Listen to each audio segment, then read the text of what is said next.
Esta noche me están acompañando en la mesa, aparte de Roberto, la escritora Ana María Viroga, quien será la responsable de hablar sobre su obra. Así que bueno, le vamos a dar la palabra y gracias por estar. Si ustedes me escuchan, yo no voy a usar micrófono. ¿Me escuchan? Muy bien. Ella dijo que agradecía a Roberto la confianza. Realmente, Roberto, qué confianza. Qué confianza, Roberto, porque yo no sé si tú has estado alguna vez donde yo haya presentado un libro. Tú me has pedido a la vez que sea breve, que no hagamos muy protocolar todo esto, pero antes que nada quiero decirte que también para mí es un honor que haber sido escogida por ti para que hables sobre tu obra, sobre estos cuentos, estos 11 cuentos que has escrito, que me han parecido, pero muy, muy lindos, muy entretenidos.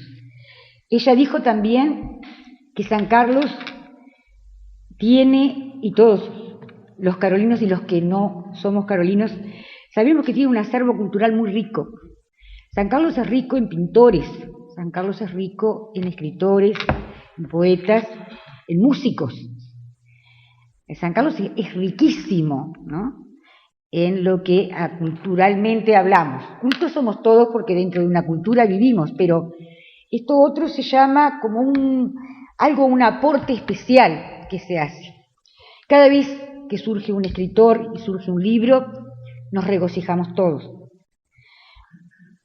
Porque es el escritor, siempre lo digo yo, el escritor nace, no se hace. No obstante ello, hay quienes nacen y no pueden editar, y se hacen y editan. Sabemos con Roberto, por ejemplo, como lo saben todos los escritores, que uno puede crear, pero que de la mente al papel hay un camino enorme, muy largo, muy lleno de accidentes, ¿verdad, Roberto? Hay muchos puentes que cruzar, hay subidas, hay bajadas, ¿no?, para poder llegar a hacer lo que uno sueña. ¿Y cuántos en la vida hemos hecho lo que soñamos? El destino muchas veces dice que el hombre es el artífice de su propio destino, pero el destino, como los personajes, lo hablamos con Roberto, se crean, uno los crea, los personajes, y toman tanta fuerza que pueden moverse para el lado que se les antoja a ellos, y uno los tiene que seguir. Los creó y después resulta que tienen fuerza y avanzan a su propio ritmo. Y eso es lo que pasa con muchos de los cuentos, muchos de los personajes de Roberto, de los cuales yo escogí dos cuentos para muy brevemente, por supuesto, comentarlos, ¿verdad? Acá la persona que ha escrito en la contratapa, Alfredo María Villegas Oromi, dice algo muy... Es el poeta que tenemos allá sentado bajo la sombra. Bajo la sombra del... Una buena gorra para cubrir lo que nos falta. Ajá, las chapas que se te volaron. Claro, es muy interesante lo que él dice, ¿no? Porque dice que se presenta como un hábil escritor, sus narraciones convencen con las atmósferas, las situaciones, los conflictos y las caracterizaciones de los protagonistas. Porque los protagonistas, para saberlos, hacer que ustedes los estudien, los miren, los pongan patas arriba, patas abajo, pero puedan verlo al personaje que él crea, tiene que el personaje estar bien delineado, tiene que tener fuerza, tiene que tener temperamento, personalidad. Y eso es lo que me gustó muchísimo de los cuentos de Roberto. Y él dice además, el señor Villegas, obsesivo buscador del término justo. Y yo digo que sí, que Roberto escribió su libro y afinó la punta del lápiz. ¿Por qué? Porque como me ocurre a mí, por ejemplo, nosotros no escribimos malas palabras. ¿A qué le llamamos malas palabras? A las palabras vulgares, ¿verdad? Que en vez de elevar el lenguaje, lo empobrecen, ¿no? Entonces, como hemos oído permanentemente esa vulgarización del lenguaje, nos halaga encontrar un libro que no tiene malas palabras. Y cuando va a decir alguna cosa, como yo le comentaba a él, cuando va a hablar de un personaje y de la madre de un personaje, ustedes los van a encontrar aquí, se van a deleitar. Yo recuerdo que cuando iba al liceo y estaba en literatura, que tal vez un compañero que anda por allí se acuerde, Pimienta, cuando el profesor nos leyó Lazarillo de Tormes, se preparó muchísimo, muchísimo para decirnos, para leernos la frase que decía que Lazarillo contaba: mi madre me parió junto al río, ¿verdad? Y ahora parece que si no ponen malas palabras uno no va a entender, o no va a estar cerca, o no va a comprender, o no va a ser coloquial. No. Coloquial igual podemos ser hablando bien, si todos nos entendemos. Y entonces me gusta puntualmente la frase que usa en El Candelabro. Yo se lo comenté a Roberto. Cuando está hablando de la madre fallecida y la mamá fallece en el lecho mercantilista. La flauta, dije yo. Lecho mercantilista. Bueno, una cama donde hay mercado. Se compra y se vende la mercadería. La mamá de protagonista era... ¿Vieron? Yo no usé la mala palabra, ustedes me entendieron. Pero los personajes de Roberto son hermosos, son creíbles, son reales. Es decir, cuando hablábamos con él, uno escribe ficción. Ficción porque uno trata de ser original o de crear un ambiente, ¿verdad?, con personajes, pero en definitiva son personajes que, si bien están creados aquí ficticiamente, pero son personajes a los que uno muchas veces se reconoce con el personaje, ¿no? Siente que uno ha vivido lo mismo. Entonces eso es lo que a uno le gusta del libro, reconocer a esa persona, sentir lo que ha sentido, como por ejemplo una de las protagonistas de un cuento, Sueños Lejanos, que se llama Victoria. Victoria se para a mirar el tren y acordarse de todos sus sueños, cuáles habían sido sus sueños, de irse en ese tren que la maestra tanto le alabó, que dijo que tenía que estudiar para ser una gran persona, y la pobre Victoria termina casada en el pueblo y siendo poco menos que una desgraciada. Bueno, entonces todos nos reconocemos un poco en que quisiéramos haber vivido el destino que soñábamos, pero que no logramos alcanzar. El hombre que sentaban a la orilla. Yo no empecé por mirar la foto, ¿no? Pero inmediatamente, porque a mí me gusta estudiar primero el título. A ver, ¿qué habrá detrás de ese título? ¿Qué querrá decir el escritor con el hombre que sentaban a la orilla? Si lo sentaban es porque no caminaba. Ya tengo un dato. El hombre es inválido. Y lo sentaban, lo llevaban, lo colocaban allí y ¡chau! Quédate ahí, ¿no? Entonces surgen los otros personajes. Pero este hombre, al que su esposa tuvo la deferencia de llevarlo en verano, a sentarlo, a que lo sentaran frente al mar, si ustedes miran la foto, se van a dar cuenta que por lo menos está frente a la isla Gorriti. Por lo menos frente a la isla Gorriti. Así que no está muy lejos de nosotros. A este hombre lo sentaban a la orilla. Cada vez que regresaba a la casa, la mujer decía, ¿por qué no habrá? Porque lo pensaba. ¿Por qué no lo habrá llevado una ola de una vez por todas y vuelve de vuelta para casa y mañana otra vez para la orilla? ¿Por qué? Porque el hombre hacía mucho tiempo que se había quedado callado. No hablaba. No compartía ni con la esposa ni con el hijo mayor, que era bastante indiferente y se ve que tenía como cierto rencor hacia el padre, algo que a veces suele ocurrir. La hija mayor, que también vive allí, si es mayor y vive allí es porque esa mujer no llegó a realizarse. Después está la hija menor. Son 4 personajes, 5 con este señor. ¿Qué pasaba con el hombre? ¿Por qué estaba mudo, callado? ¿Por qué no hablaba? Porque no encontraba eco. En la familia no le hablaban tampoco. Si no le hablaban, ¿por qué? ¿Saben lo que esperaban? Esperaban ver dónde estaba la plata, dónde había dejado la fortuna este señor que no quería hablar, que no quería decir viejo de porquería cuando te vas a morir y vamos a saber, porque en el banco la plata no estaba. Indudablemente que abajo del colchón no estaba, porque si no, ya habrían revuelto, habían puesto la casa patas arriba.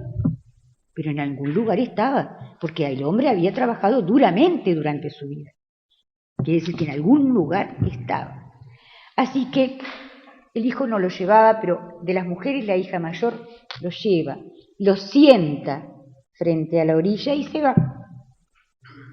El pobre hombre pasa todo el día y probablemente pasen conocidos, capaz que alguien se detiene a conversar, pero al estar tanto tiempo mirando el mar, el hombre ha visto tantas veces la caída del sol, ¿verdad?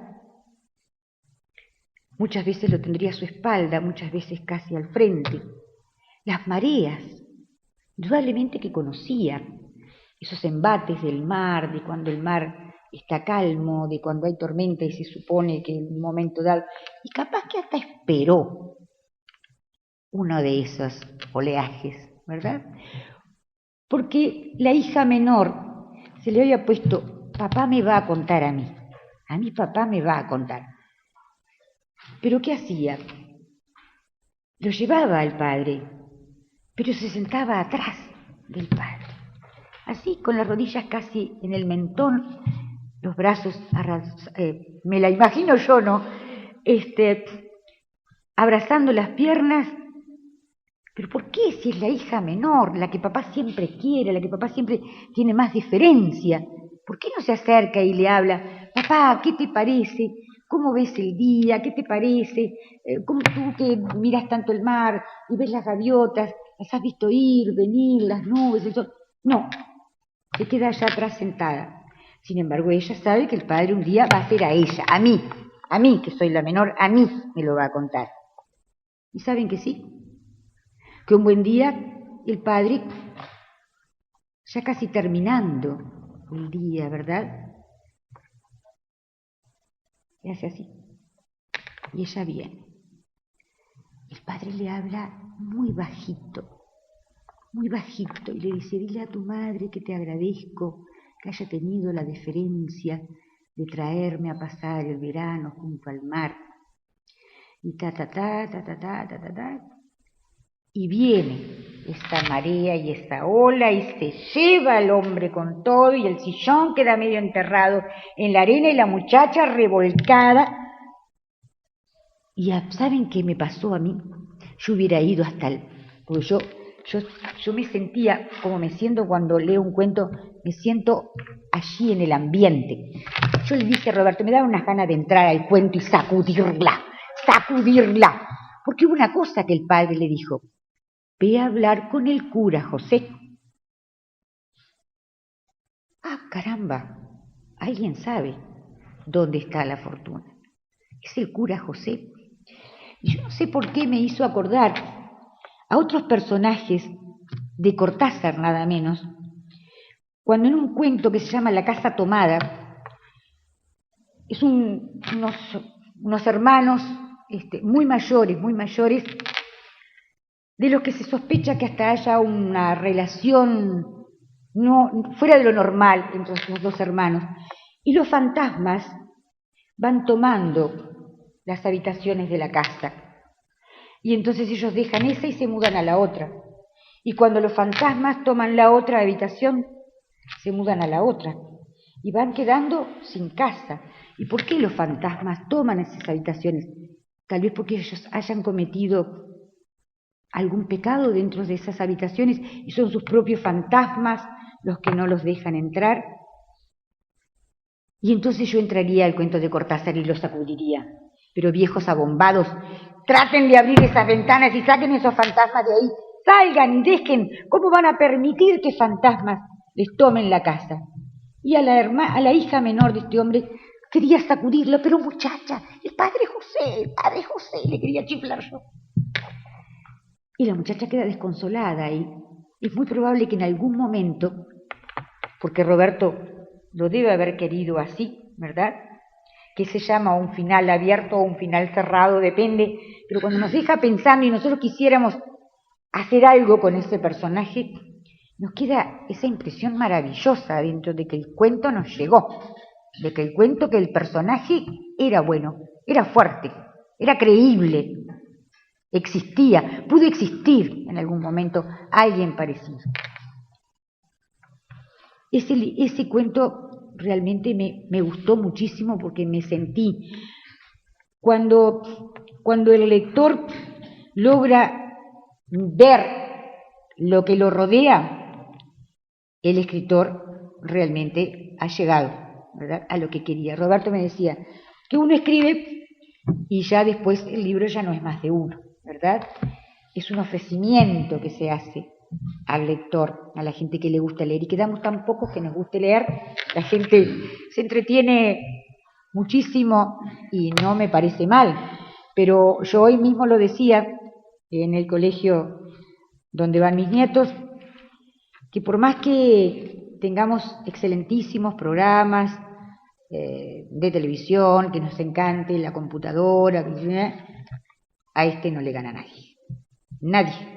Un libro es un libro para toda la vida, el escritor ha puesto ahí lo mejor de sí y ya es de él y ya es nuestro.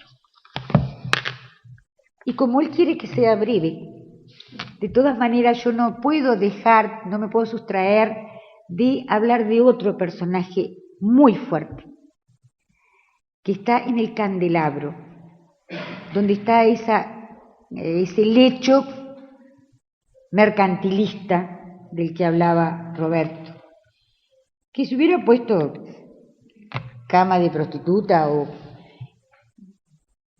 de otra cosa, ¿verdad?, todos hubiéramos entendido, pero entonces él hubiera rebajado el lenguaje y él quiere elevarlo, el lenguaje, tiene ese cuidado, ¿verdad?, de llegar a nosotros, los lectores, es respetuoso para llegar a nosotros, ¿verdad?, con su lenguaje. Tampoco es un hombre que ponga muchos adjetivos, porque cuando uno adjetiviza mucho también empobrece, ¿verdad? Entonces él es preciso, con la punta fina de su lápiz. Y este personaje que entra a la iglesia y mata al cura, a la flauta, de así nomás, de entrada, es un personaje muy fuerte, es alguien que a mí se me ocurre, no sé, porque él nunca dice en tal ciudad, en tal pueblo, en tal lugar, pero lo describe de tal forma que uno inmediatamente camina por esas calles o entra a esos lugares, entra capaz que a esa iglesia, donde ese hombre que es un artesano, es un herrero, ¿quién nos dice que no fue él el que hizo el candelabro y lo pintó de dorado para la iglesia? Y con ese candelabro le raja la cabeza al cura. ¿Y por qué? ¿Qué hay allí en ese hombre? ¿Qué fuerza tan grande? ¿Qué odio? ¿Qué rabia? Hay algo hasta en muchas de estos 11 cuentos. Yo vi algo en Roberto con respecto a la religión, como un poco de, vamos a tomarlo con pinzas, ¿verdad, Roberto? Como que sí y no, porque uno no se atreve mucho a hablar del cura. Es una personalidad en el pueblo o en la ciudad, como es el comisario, como es el juez, como es el jefe de correo, como es la directora del liceo, la directora de la escuela. Son personalidades, ¿verdad? O personajes que uno respeta muchísimo. Y no olvidemos que el cura era el depositario de los secretos más grandes del pueblo. Que por eso el personaje de este hombre que sentaban a la orilla se lo cuenta al cura. Y nosotros pensamos, ¿y el cura se lo contará a la familia o no se lo contará? Porque ¿dónde se lo contó? Si se lo contó en la plaza, no era secreto de confesión. Así que el cura vendrá a decirle a la familia dónde está. Pero volvamos al muchacho, a este hombre, este artesano que ha construido, que ha hecho con sus propias manos, como un homenaje a Dios o a los santos que están en esa pequeña iglesia, y que sin embargo le sirven para cometer un asesinato. Ustedes ya deben de saber que, como decía Agatha Christie, denme motivo y oportunidad y la persona más buena del pueblo se vuelve un asesino sin problema. Este hombre tal vez no pensó, pero ese cura que hace 2 meses que está ahí, ¿me equivoco, Roberto? ¿O él lo vio en la cama con su madre?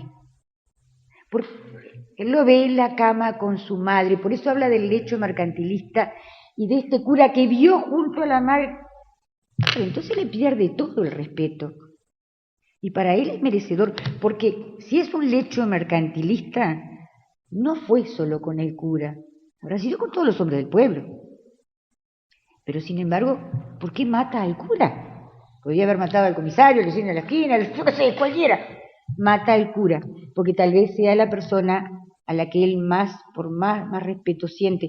Capaz que hasta de niño con otro cura, o le haya sido monaguillo, haya ayudado en la misa, ¿verdad? Y siente no solo el amor a Dios, sino el respeto enorme a su representante en la tierra, ¿no? Y él lo mata. Ese es un personaje que realmente se ha convertido en asesino por la circunstancia, ¿no? Motivo y oportunidad.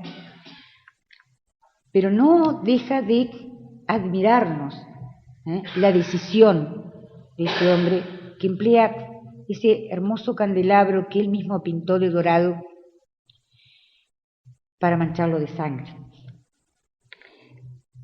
Y así como este cuento es muy fuerte y muy hermoso, todos los cuentos de Roberto, porque está el del hombre que sueña ser escritor, el del que va a buscar trabajo, pobre hombre, el del hombre que se muere. Bueno, ustedes van a ver cuando lo lean, le firman su propia muerte. Yo tengo el placer de haber leído el libro y de recomendárselos como un libro que van a empezar con el primer cuento y hasta que no terminen no lo van a dejar. Muchas gracias.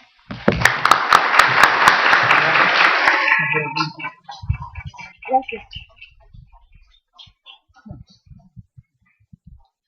Bueno, después de esta presentación tan brillante, no podemos dejar de leer El hombre que sentaban a la orilla. Así que los comprometo a todos para que puedan deleitarse de la misma manera que lo hizo Ana María. Bueno, vamos a darle la palabra al protagonista de la noche, que nos cuente un poco sobre su libro. Gracias.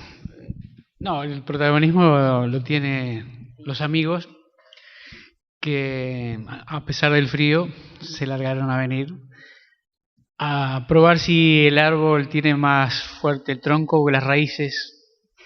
Entonces, las raíces de San Carlos creo que merecían un libro, un buen libro, para el aporte justamente en el mes del libro y para una cosa que me pasó, que le voy a explicar a ella, que ha sido muy, muy gratificante. Cuando yo no iba a venir ahora, iba a venir más adelante, pero tengo un cuñado que es representante fiel de Guía Turístico Cultural de San Carlos, Eduardo Miguel Rodríguez, que lo ofrezco porque tiene un conocimiento exquisito de San Carlos y en una semana hizo una recorrida que a mí me hubiera llevado más de un mes, si no esta reunión no hubiera podido ser posible. Como no hubiera sido posible si yo no hubiera llamado por teléfono a la Casa de la Cultura preguntando qué posibilidades había en el museo. Me dijeron, bueno, hay mucha actividad, pero hay un lugarcito ahí el 31. Bueno, digo, anótenme, voy a ver si tengo fuerza como para llegar hasta ahí.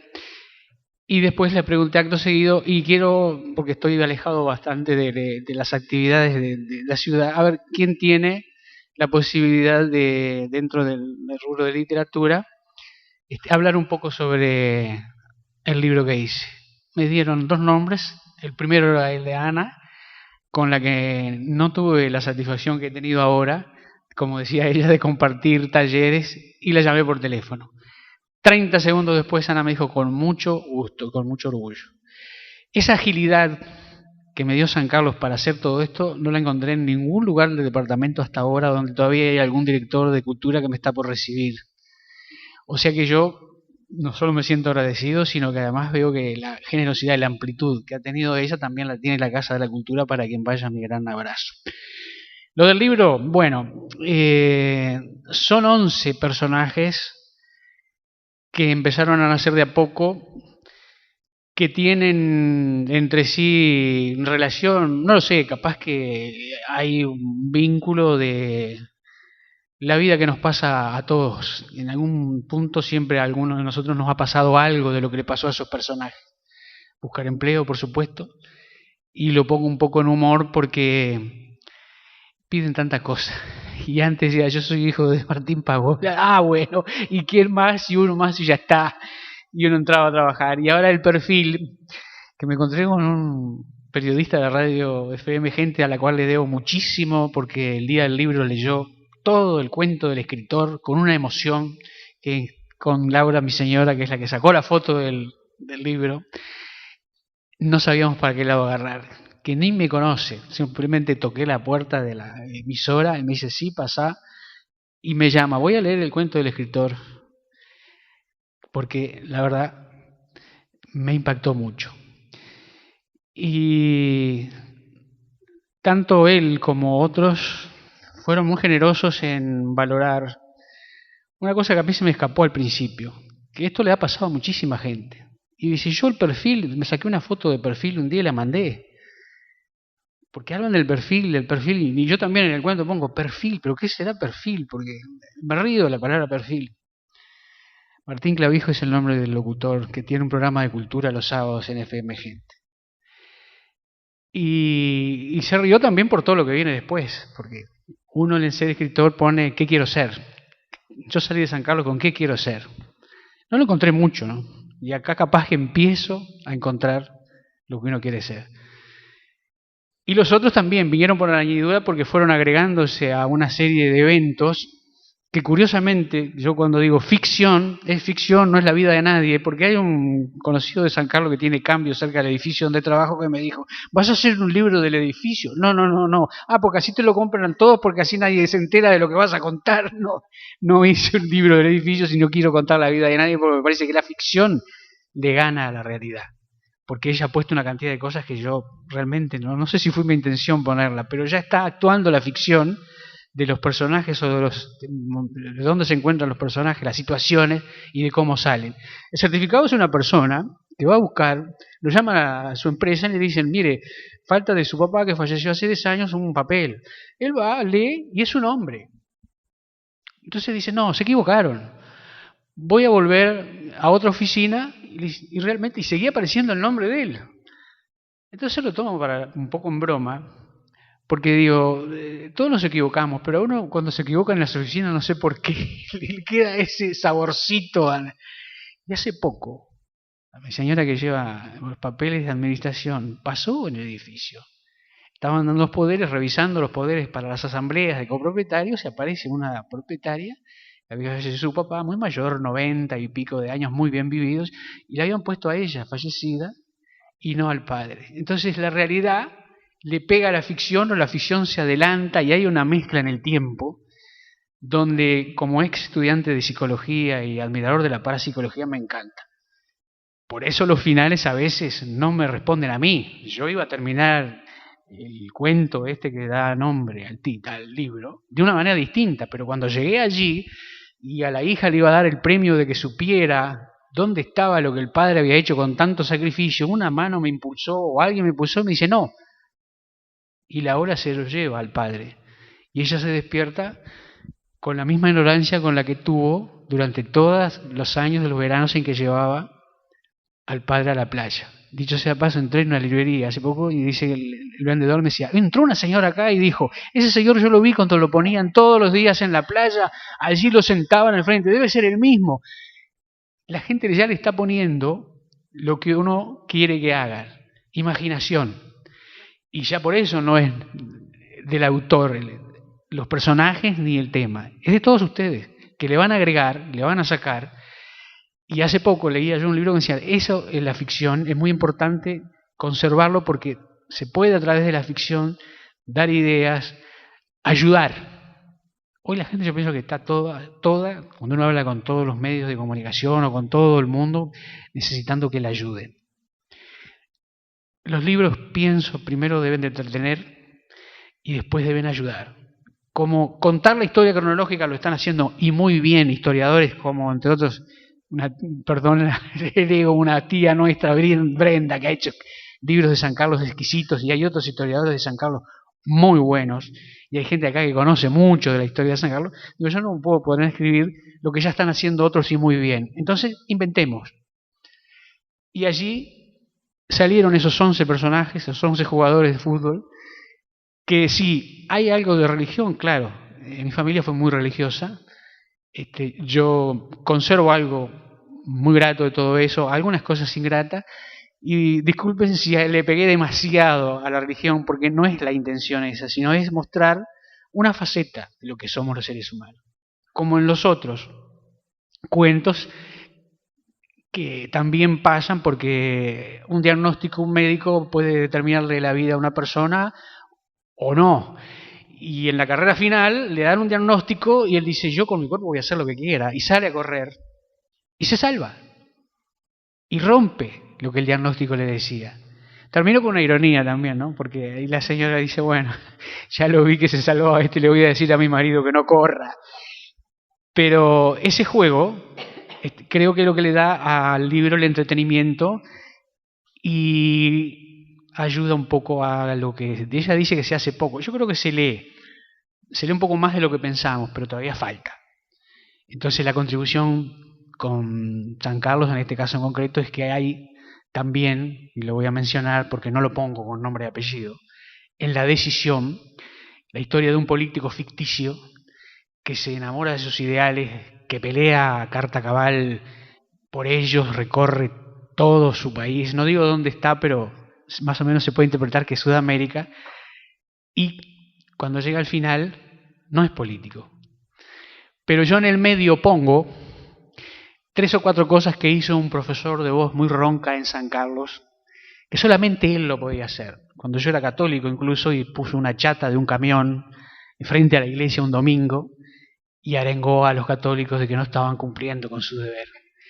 Cuando subió a los ómnibus de la cooperativa a las 6 de la mañana y a los obreros les decía, muchachos, tienen que hacer algo, ustedes no pueden aceptar esta situación. Cuando se paraba en la puerta de los casinos, acá en Maldonado, y le decía, están tirando el dinero, no pueden hacer eso. Y don Pepe Frade no está nombrado ahí, pero creo que se merecía, porque a pesar de que discutimos mucho con él, y algunas veces le hicimos caso y otras veces no, y otras veces nos rezongaba con acierto, y otras veces nos decía, ustedes son muy capitalinos, se fueron a estudiar a Montevideo y se olvidan de su San Carlos. Creo que todos lo llevamos en el recuerdo como una persona íntegra, más allá de los errores que haya podido tener o más allá de que hoy haya quedado un poco tapado por una generación que normalmente toma la posta y hace cosas distintas, como debe ser también. Entonces yo hace poco hablaba con don Rodríguez Mate, le preguntaba, ¿no hay una calle, no hay un lugar que podamos decir? Dice, sí, hay una callecita chica que dice el nombre de Pepe Frade. Bueno, contribuye un poco también a que, aunque sea medio mezclado allí con un cuento que no es la vida fiel de él, a alguien que creo que le debemos mucho. Lo demás es seguir agradeciéndole a ustedes, a la editorial que puso su buena cuota aparte de empuje para que esto saliera, a Laura, mi señora, que también me ayuda muchísimo a corregir y sacó la foto, y para que esto sea el principio y el año que viene, cuando venga el festejo, tengamos alguna tarea más nosotros los divulgadores de ficción, que terminen siendo también realidad, ¿no? Que sea para que todos vivamos un poco mejor. Y muchas gracias.